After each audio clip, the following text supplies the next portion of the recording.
প্রিয় দর্শক, আমরা সিলেট থেকে রওনা দিয়েছি মৌলভীবাজার। আজ রাস পূর্ণিমা দেখতে আসছি। রাস্তায় প্রায় প্রচুর জাম। এটা প্রায় আরও যে আমরা যানজটে পড়েছি সেটা যানজট ছুটতে প্রায় ঘন্টা দেড় ঘন্টা লাগবে। আর আমরা পায়ে হাঁটে যাচ্ছি, আমাদের পায়ে হেঁটেও যেতে প্রায় 20 থেকে 25 মিনিট সময় লাগবে। রয়েছে হাজার হাজার গাড়ি যানজট।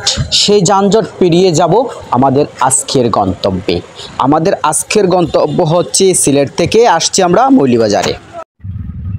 আমরা রাসলীলা দেখতে এসে রাস্তার মধ্যে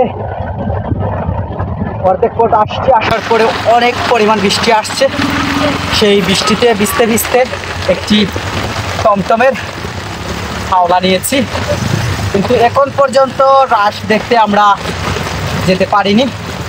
রাস্তায় এত পরিমাণ জাম লেগেছে, এটা আসলে বলার কোনো শেষ নেই। দেখেন বাইরে কি পরিমাণ বৃষ্টি দিচ্ছে।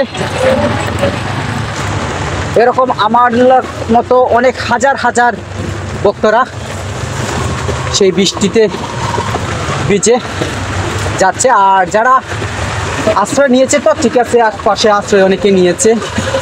তো আমি অবশেষে একজন ভাইয়ার টমটমে আশ্রয় নিলাম। ভাইয়াকে অসংখ্য ধন্যবাদ। ঘন্টা পর মণ্ডপের কাছাকাছি আমরা পৌঁছে গিয়েছি। কিছুক্ষণের মধ্যে মণ্ডপে উপস্থিত হয়ে যাব। এখানে রয়েছে মোটরসাইকেলের পার্কিং। ব্লগের বাকি অংশ দেখার জন্য আপনারা অবশ্যই সঙ্গে থাকুন। দেখা হচ্ছে পরবর্তী ব্লগে।